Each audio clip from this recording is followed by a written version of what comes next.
Esto es parte del trabajo de investigación de mi tesis doctoral, que habla sobre reconciliación en una sociedad fragmentada.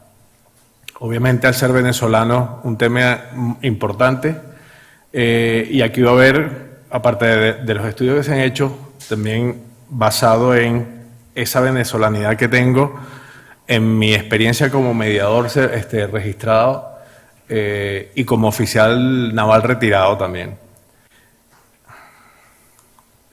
Ahora, ¿en qué contexto nos encontramos? Vemos que las democracias se están viendo sumamente golpeadas recientemente, porque los pueblos sienten, las sociedades sienten de que sus necesidades no están siendo resueltas de manera correcta, lo que crea un caldo de cultivo interesante para esa proliferación del populismo.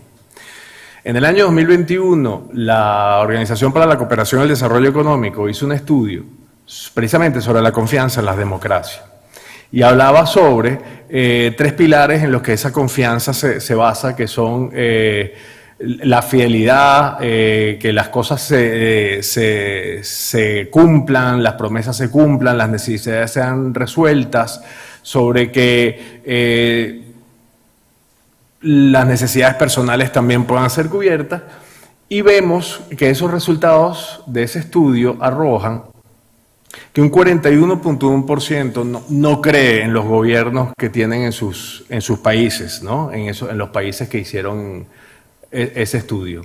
Y siguiendo ese mismo orden de ideas, vemos que un 47.7% cree que los políticos están dispuestos a otorgar algún tipo de favor como intercambio por algún beneficio posterior en una situación donde tengan que verse insertos en la empresa privada. O sea, que los hace susceptibles de ese tipo de manejo conveniente, asegurándome el futuro, ¿no? En Venezuela se usaba una expresión de no me des, ponme donde haya, inclusive con la mala palabra. Y el tercer gráfico es interesantísimo porque se basa en la desconfianza por los gobiernos en función de los rangos de edad. Y vemos que las poblaciones jóvenes cada vez tienen menos confianza en los gobiernos que los representan o representan a las sociedades democráticamente electos. Entonces vemos que de 18 a 29 años hay un 36.97% de falta de confianza. Y va aumentando, pero que entre los 18 y los 49 años es un porcentaje muy importante, donde la gente siente que quien está allí no debería estar o no me da lo suficientemente confianza para que maneje los dineros públicos. Y que con esos dineros públicos deberían estarse utilizando para satisfacer mis necesidades. Si recordamos la pirámide de las necesidades, esas necesidades básicas que no me permiten, si yo no las tengo cubiertas, avanzar a la siguiente hasta llegar al pleno desarrollo.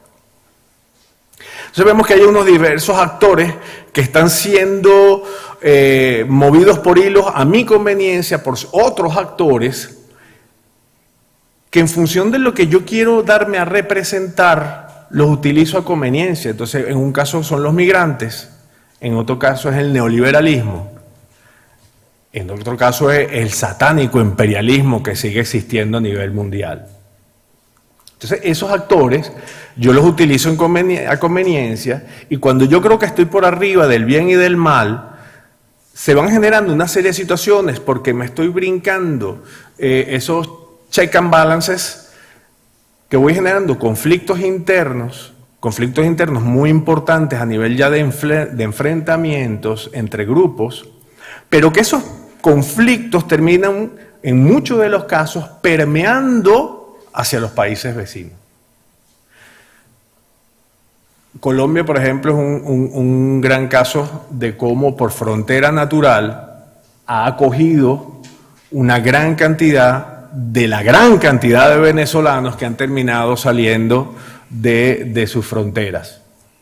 ¿Por qué? Porque ya pasó esa migración de que yo puedo montarme en un avión y salir, a que yo salgo como puedo. Y se ha visto el caso de venezolanos que han llegado por sus propios pies hasta Argentina, o la gran caravana que llegaba hasta los Estados Unidos.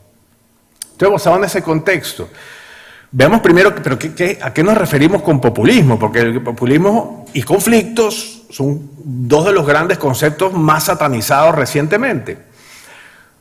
Primero, que no hay un consenso dentro de los científicos políticos y los filósofos políticos de un concepto unificado sobre lo que es el populismo. Hay varias visiones de diferentes autores, que es una estrategia, que es un estilo, que es una ideología o que es un discurso. A nosotros en esta investigación nos parece interesante utilizarlo de que es un estilo de hacer política. Y no es una ideología, porque hay populismo de derecha, hay populismo de izquierda, hay populismo de centro. Entonces es un estilo de hacer política que me permite a mí ganar esos votos, ¿para qué? Para llegar al poder. Y que ese populismo tiene tres elementos esencialísimos: el pueblo, un líder y un antagonismo. Si vemos lo que es el pueblo, Ernesto Laclau, que fue un filósofo político argentino muy importante, La razón populista, su gran obra sobre el estudio del populismo, hablaba sobre dos tipos de pueblo: el populo, que es el común, el todo, y una plebs, que son aquellos menos privilegiados. Entonces él se refería a que pequeños grupos se unen en torno a necesidades no resueltas y van generando unos reclamos por necesidades no resueltas.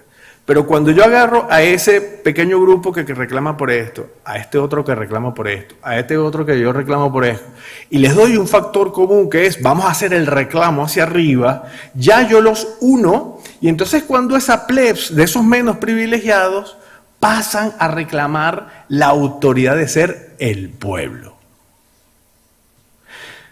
Y el pueblo es soberano. Vox populi, vox dei. Importante, yo me puedo sentir segregado por ser homosexual, por ser negro, por ser migrante, por pertenecer al gremio menos pagado de la sociedad. A mí no me importa. Yo te voy a llevar porque yo, aglutinando, me convierto en esa fortaleza llamada pueblo. Y por encima de la voluntad del pueblo no hay nada. Luego tenemos el otro punto importante, un líder. Pero ese líder tiene que tener una característica. Es un líder mesiánico, un líder enviado por el Señor para hacer el bien. Ese líder tiene una capacidad histriónica porque conecta directamente con ese pueblo oprimido, con esa plebs que necesita quien lo represente y le dé esa visibilidad a su reclamo. Y solo yo te puedo entender. Más nadie tiene la capacidad para hacerlo. Yo soy el empático de los empáticos. El carisma desbordante, una capacidad de verbo fundamental, resalta sus cualidades personales y familiares. Su familia pasa a ser parte de su plan y de él, impoluto e inmaculado. Y ese líder puede ser militar, puede ser un empresario, puede ser un dirigente social. Lo importante es esa característica trascendental de poder entender las necesidades de esa plebe. Fíjate qué interesante la diversidad de caritas que tenemos ahí, ¿no? Pura gente divertida. Sobre todo el primero y el segundo de arriba, lo siento, pero un amigo argentino decía que el que se ha quemado con leche alguna vez, cuando ve la leche llora, ve la vaca llora. Entonces yo veo los dos primeros y algunas lágrimas salen. Pero hay de izquierdas y de derechas.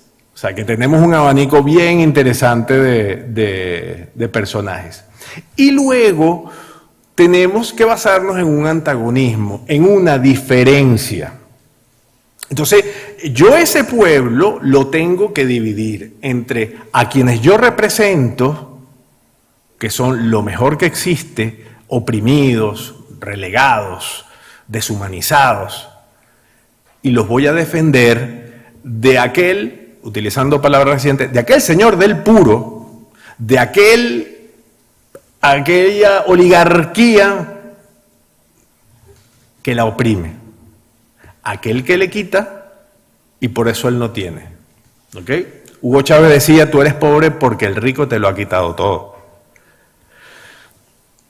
Al yo hacer al acentuar el antagonismo, es lo que me permite a mí ganar esos votos importantes para yo poder llegar al poder.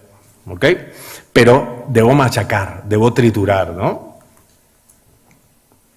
Ahora, si entramos en conflicto, otro gran estigmatizado, tampoco hay consenso entre diferentes estudiosos de la teoría del conflicto. Y vemos que comenzamos a ver en la sociología del conflicto que hay dos grandes corrientes. Una, propugnada por Aristóteles en la política, donde dice que el hombre es un ser social por naturaleza y que el hombre necesita del otro para poder cubrir sus necesidades. Yo como pan porque existe un panadero que produce pan, pero yo soy carpintero. Y así vamos necesitando, al punto que decía que es tan importante que la necesidad básica de reproducirse necesita un hombre unirse a una mujer, no puede hacerlo él por sí solo.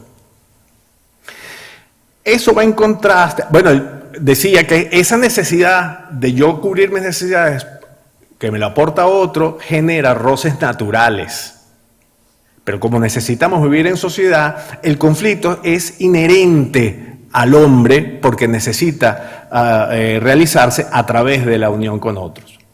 Y luego están los quienes propugnaban el contrato social, donde decían que sí, que esos conflictos, pero para que esos se puedan desaparecer, al punto que creían que se podía desaparecer, primero vamos a organizarnos previo acuerdo en una sociedad y que cuando tenemos las reglas claras, ese conflicto va a desaparecer.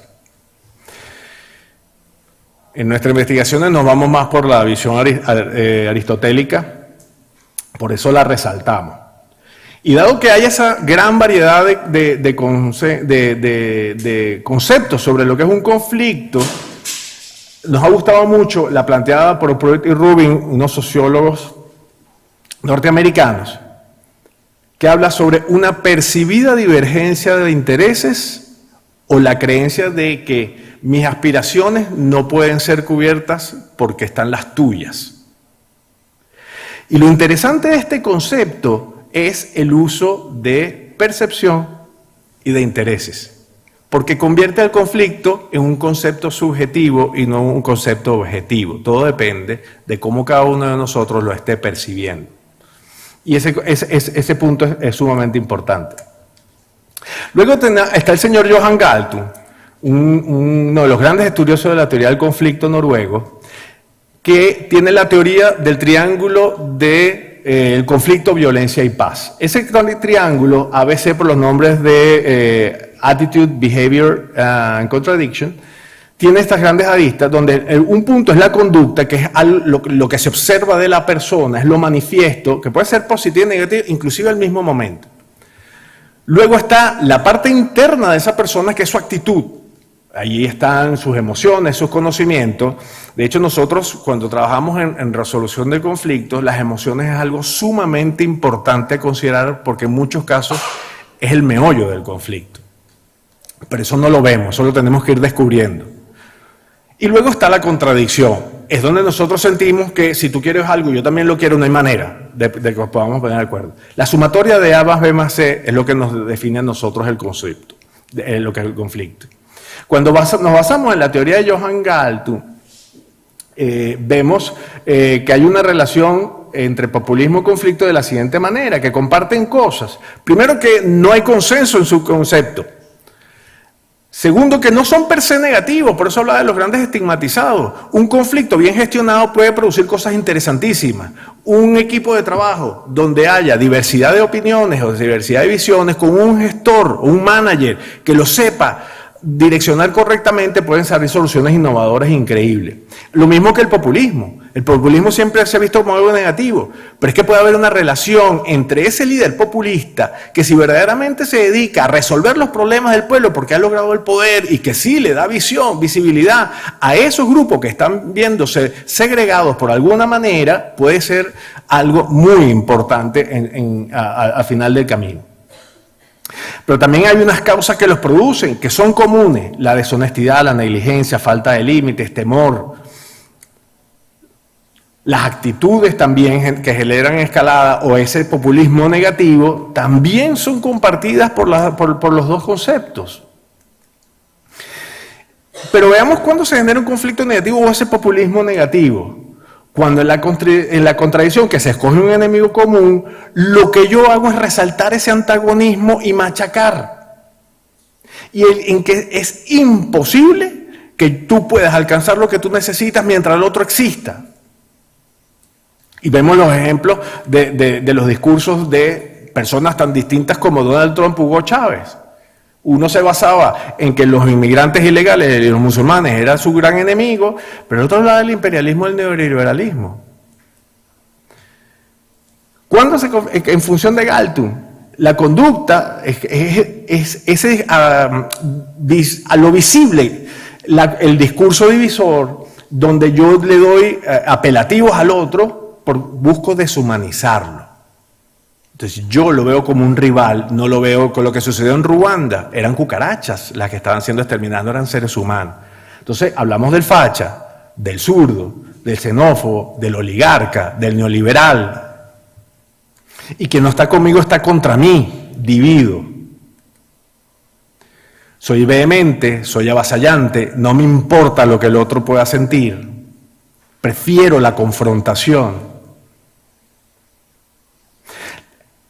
Cuando llego al poder, la voluntad de ese pueblo está por encima de todo. Incluso si yo tengo que saltarme lo que esté de ese check and balances institucionalizado. Si tengo que hacer una nueva constitución, la hago. Si tengo que tomar el control del Poder Judicial, lo hago. Porque el pueblo es el que manda. La disidencia se criminaliza.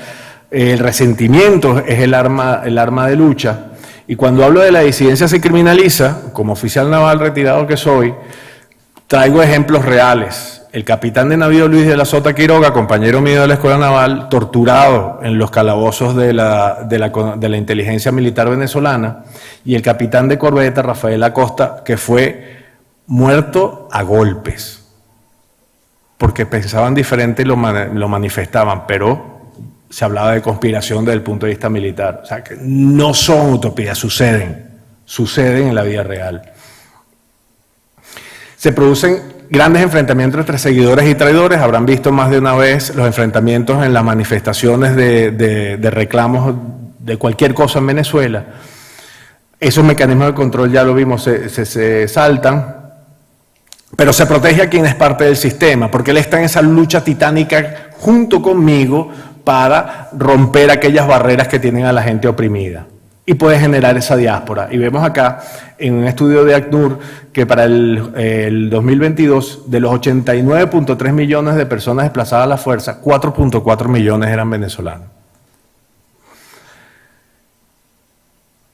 Yo aglutino, yo construyo esa relación directa. Cuando quiero hacer algo positivo, trabajo verdaderamente al llegar al poder por esa reivindicación de sectores. Pudiésemos esta mañana, lo hablábamos de resultados como lo que se está viendo en El Salvador, que se habla de populismo también, pero que por lo menos está resolviendo un clamor social que era el de la seguridad. Y como conclusiones podemos ver que al ser conceptos subjetivos, basados en emociones y percepciones, no podemos catalogarlos per se como algo positivo o como algo negativo. Es la conducta y la actitud de las personas las que tomamos el camino hacia la positividad o hacia la negatividad. Si yo resalto el antagonismo y deshumanizo, obviamente me voy a ir por el lado negativo, generando ese conflicto, esa relación, pero si mi actitud es colaborativa y busco, luego de llegar al poder, realmente satisfacer necesidades, sí, de mis grandes electores, pero al final la de toda a quien me debo, que es la totalidad de ese pueblo, las cosas pueden llegar a un punto positivo. Gracias. Muchas gracias, Sergio. Thank you very much.